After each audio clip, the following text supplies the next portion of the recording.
IMF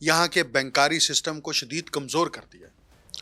لبنان اس وقت تعمیر نو کے ایک پیچیدہ کیچ 22 کا شکار ہے۔ ایک طرف بڑے پیمانے پر غیر ملکی سرمایہ کاری اس وقت تک نہیں آئے گی جب تک وہاں پر موجود ہے،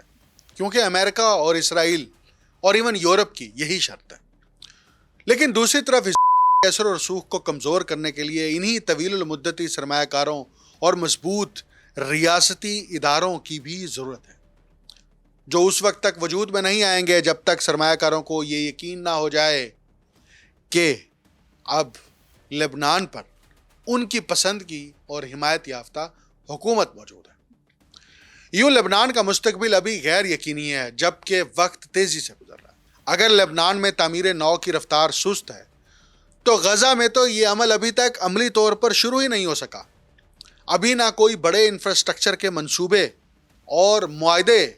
کیے گئے ہیں اور نہ ہی کوئی رعایتی معاہدے طے پا رہے ہیں۔ ملبہ ہٹانے کے ابتدائی اقدامات کے علاوہ کوئی اہم پیش رفت نہیں ہو رہی، کیونکہ وہاں ایسا کوئی متفقہ فریق موجود نہیں جس کے ساتھ قانونی طور پر یہ معاہدے کیے جا سکے۔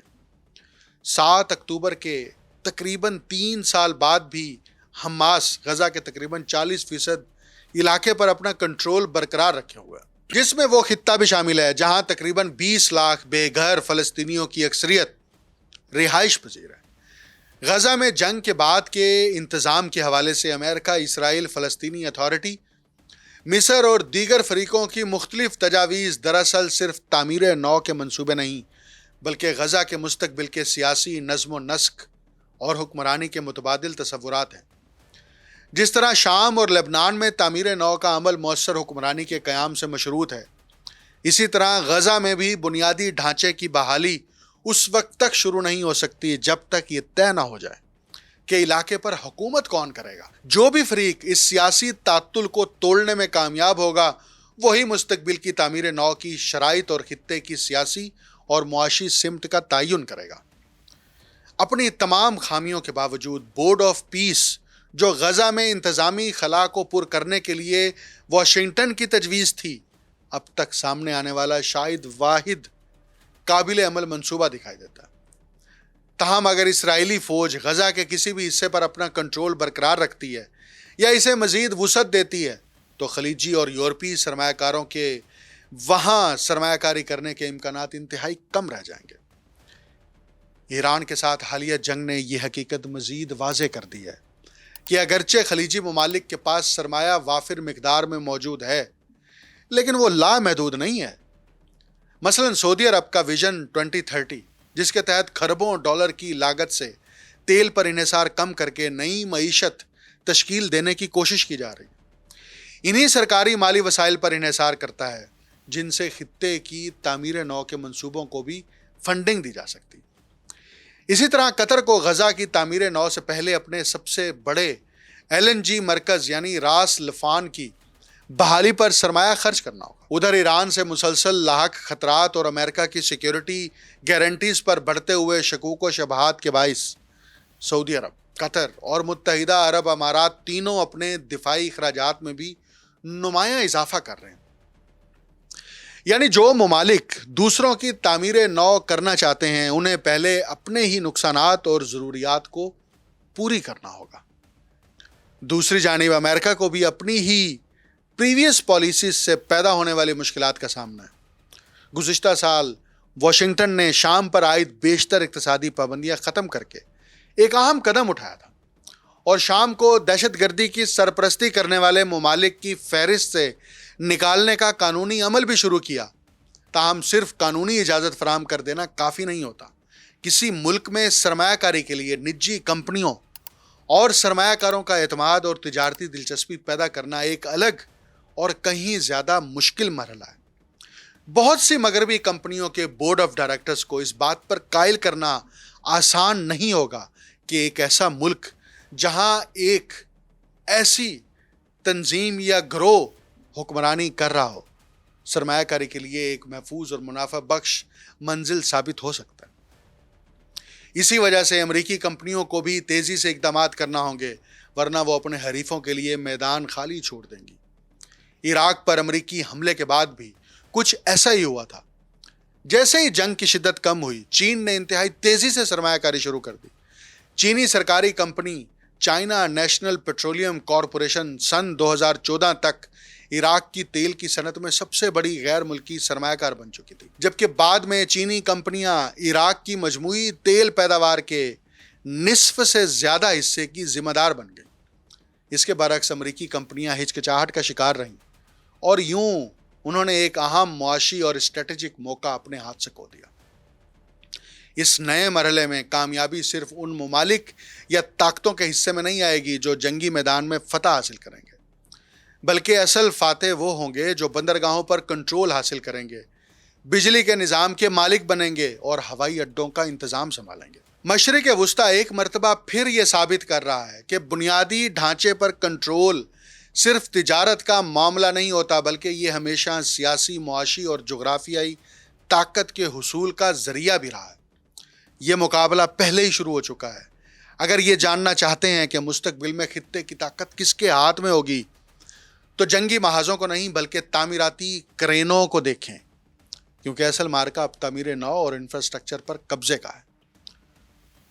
دوسری طرف متحدہ عرب امارات نے بھی نہایت محتاط انداز میں ایران کے ساتھ سفارتی اور تجارتی روابط دوبارہ بحال کرنے کا عمل شروع کیا۔ اس حکمت عملی کا مقصد ایک طرف اپنی نیشنل سیکیورٹی کا تحفظ کرنا ہے اور دوسری جانب اپنے معاشی مفادات اور ترقیاتی اہداف کو محفوظ بنانا بھی ہے۔ اگرچہ یہ ایک انتہائی خطرناک سفارتی حکمت عملی سمجھی جا رہی ہے۔ ایرانی ڈرون حملوں کے باعث دبئی کے مالیاتی مرکز میں پیدا ہونے والی شدید بے یقینی کے تقریباً 5 مہینوں بعد اب عالمی بینکرز، سرمایہ کاری کرنے والے ایڈمنسٹریٹر اور سرمایہ کار اور مالیاتی ادارے دوبارہ دبئی کی بلند و بالا عمارتوں میں واپس آنا شروع ہو گئے ہیں۔ روایتی لکڑی کے بحری جہاز ایک بار پھر دبئی اور ایرانی بندرگاہوں کے درمیان تجارتی سامان کی نقل و حمل میں مصروف ہیں۔ ایران سے پروازیں بھی دوبارہ دبئی ایئرپورٹ پر اترنا شروع ہو گئی ہیں، جبکہ اماراتی حکومت نے جنگ شروع ہونے کے بعد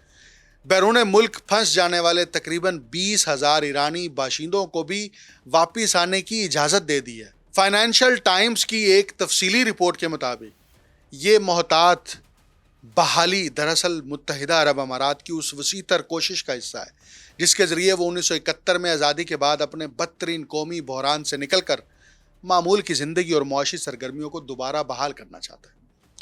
تاہم تہران کے ساتھ امارات کی یہ مفاہمتی کوشش ابھی انتہائی نازک مرحلے میں ہے،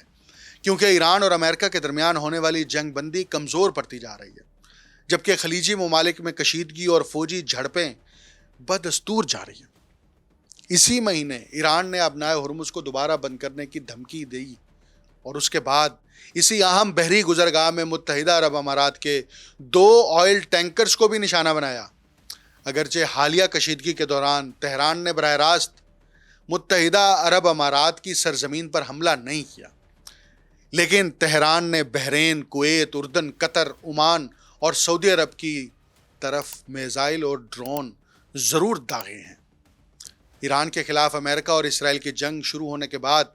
متحدہ عرب امارات نے خلیجی عرب ممالک میں ایران کے حوالے سے سب سے سخت موقف اختیار کرنے والے ممالک میں نمایاں مقام حاصل کر لیا تھا۔ تنازع کے ابتدائی مہینوں میں ایران نے متحدہ عرب امارات پر تقریباً 3,000 میزائل اور ڈرون سے حملے کیے۔ اس کے جواب میں امارات نے بھی درجنوں جوابی حملے کیے ہیں، جبکہ اس کے فضائی دفاعی سسٹم نے ایرانی میزائلوں اور ڈرونز کی بڑی تعداد کو بھی فضا میں تباہ کیا۔ تاہم اپریل میں واشنگٹن اور تہران کے درمیان ایک کمزور اور غیر یقینی جنگ بندی طے پانے کے بعد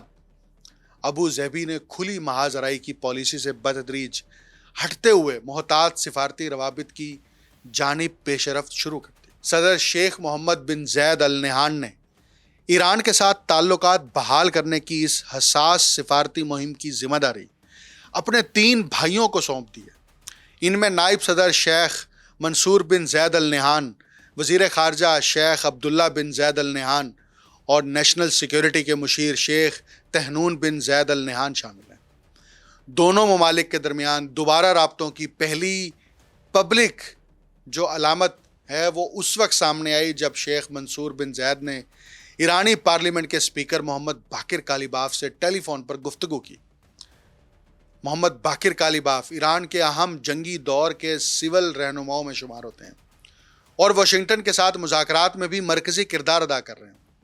وزیر خارجہ شیخ عبداللہ بن زید ال نہیان نے بھی جنگ شروع ہونے کے بعد پہلی مرتبہ اپنے ایرانی ہم منصب ڈاکٹر عباس اراغچی سے بات چیت کی۔ دونوں ہمسایہ ممالک کے درمیان تجارتی تعلقات ہمیشہ سے سیاسی روابط کو پیچیدہ بناتے رہے ہیں۔ روایتی طور پر ابو ظہبی نے تہران کے حوالے سے زیادہ سخت سیاسی موقف اختیار کیا، جبکہ دبئی ایران کے لیے تجارت اور ری ایکسپورٹ کے اہم ترین مراکز میں سے ایک بنا۔ متحدہ عرب امارات میں ایرانی نژاد افراد کی تعداد کئی لاکھ ہے، جبکہ ہزاروں ایرانی کمپنیاں بھی امارات سے اپنا کاروبار چلا رہی ہیں۔ اماراتی حکام کو امید ہے کہ درآمدات، برآمدات، بحری نقل و حمل اور اشیاء صرف کے لیے دبئی پر ایران کا انحصار تہران کو ایک اور براہ راست تصادم سے گریز کرنے کی معاشی ترغیب دے گا۔ فائنینشل ٹائمز کی رپورٹ کے مطابق اگر جنگ مستقل طور پر ختم ہو جائے اور امریکہ سمیت دیگر عالمی طاقتیں ایران پر عائد پابندیاں اٹھا لیں تو اماراتی سرمایہ کار ایران کے توانائی، بندرگاہوں اور لاجسٹکس کے شعبوں میں سرمایہ کاری کے مواقع پر سنجیدگی سے غور کر سکتے ہیں۔ اور اسی طرح اگر ایران کے ساتھ تجارت ختم کر دی گئی تو اس کے اثرات خود متحدہ عرب امارات کی معیشت پر بھی پڑیں گے اور ملک میں اشیاء ضروریہ کی قیمتیں بڑھ جائیں گی۔ اگرچہ متحدہ عرب امارات نے ایران کے ساتھ سفارتی روابط بحال کرنے کی کوششیں شروع کر دی ہیں، لیکن اس کے باوجود وہ ایران کو اب بھی ایک اہم فوجی خطرہ سمجھتا ہے اور اسرائیل اور امریکہ کے ساتھ دفاعی تعاون کو مزید وسعت دینے کا منصوبہ رکھتا ہے۔ متحدہ عرب امارات نے 2020 میں امریکہ کی ثالثی میں ہونے والے ابراہم ایکارڈز کے تحت اسرائیل کے ساتھ سفارتی تعلقات معمول پر لائے تھے۔ فائنینشل ٹائمز کے مطابق جنگ کے ابتدائی ہفتوں میں اسرائیل نے اپنا آئرن ڈوم فضائی دفاعی نظام اور جدید آئرن بیم لیزر دفاعی نظام فوری طور پر متحدہ عرب امارات بھیج دیا تھا۔ اس کے بعد ابو ظہبی میں قائم اسرائیلی سفارت خانے کا حجم بھی دگنا کر دیا گیا اور اب یہ اسرائیل کے دنیا بھر میں قائم سب سے بڑے سفارتی مشنز میں شمار ہوتا ہے۔ اس جنگ نے دبئی کی معیشت کو شدید نقصان پہنچایا ہے، حالانکہ اس کی خوشحالی کا انحصار فضائی سفر، سیاحت، مالیاتی سروسز، جائیداد کے شعبے اور عالمی تجارت پر ہے۔ دنیا کے مصروف ترین فضائی مراکز میں شمار ہونے والے دبئی کے لیے اب تک بیشتر مغربی ایئر لائنز نے اپنی پروازیں مکمل طور پر بحال نہیں کی۔ بڑے پیمانے پر رعایتیں دینے کے باوجود ہوٹلوں میں کمروں کی بکنگ ابھی بھی بہت کم ہے۔ برج العرب اور آرمانی ہوٹل سمیت کئی پرتعیش ہوٹل عارضی طور پر تزئین و آرائش کے لیے بند کر دیے گئے ہیں، جبکہ متعدد ریستوران وہ بھی کاروبار بند کرنے پر مجبور ہو چکے ہیں۔ حالیہ بحران کے بعد لچک اور بحران کا مقابلہ کرنے کی صلاحیت یعنی ریزیلینس متحدہ عرب امارات کی قومی منصوبہ بندی کا مرکزی ستون بن گئی ہے۔ اماراتی حکام اہم تیل کی پائپ لائنز اور ڈیٹا سینٹرز کو زیر زمین منتقل کرنے، غذائی تحفظ کو مزید مضبوط بنانے اور ذخیرہ کرنے کی سہولیات میں توسیع جیسے اقدامات پر غور کر رہے ہیں تاکہ مستقبل میں کسی بھی بحران کے اثرات کو کم سے کم کیا جا سکے۔ اماراتی بندرگاہی کمپنی ڈی پی ورلڈ نے منصوبہ بنایا ہے کہ وہ امارات کے مشرقی ساحل پر واقع فجیرہ میں 2 نئی بندرگاہی ٹرمینلز تعمیر کرے گی تاکہ آبنائے ہرمز کے اندر واقع اپنی مرکزی بندرگاہ جبل علی پر انحصار کم کیا جا سکے۔ اسی طرح سرکاری تیل کمپنی ایڈ نوک بھی اس پائپ لائن پر کام تیز کر رہی ہے، جس کا مقصد فجیرہ کے راستے تیل کی برآمدی صلاحیت کو دگنا کرنا ہے۔ تاہم سرکاری حکام اور ماہرین اس حقیقت کا بھی اعتراف کرتے ہیں کہ متحدہ عرب امارات اپنی تمام کمزوریوں اور خطرات کو مکمل طور پر ختم نہیں کر سکتا۔ امریکہ اور اسرائیل دونوں کی یہ کوشش ہے کہ قطر، متحدہ عرب امارات، بحرین، کویت، اردن اور سعودی عرب اسے اپنی چھتری کے نیچے رکھیں اور اپنی چھتری کے نیچے رکھنے کے لیے ایران کا خوف ان حکمرانوں کے اندر پھیلائیں، اور ایران کا خوف جب تک قائم رہے گا اسرائیل اور امریکہ کے مفادات ان کو تحفظ ملتا رہے گا، اور جب ایران کا خوف ختم ہو جائے گا اور متحدہ عرب امارات اسی طرح سعودی عرب وہ ایران کے ساتھ دوستانہ، سفارتی اور کاروباری تعلقات قائم کر لیتے ہیں تو پھر اسرائیل کا مستقبل بھی خطرے میں ہے اور امریکہ کا بوریا بسترا بھی یہاں سے گول ہو جائے گا. اور یہ بوریا بسترا گول کرنے کے لیے چین جس حکمت عملی پر کام کر رہا ہے اس پر ضرور نظر رکھیے گا. مجھے ڈاکٹر اکمل سومرو کو اجازت دیجیے. اللہ حافظ.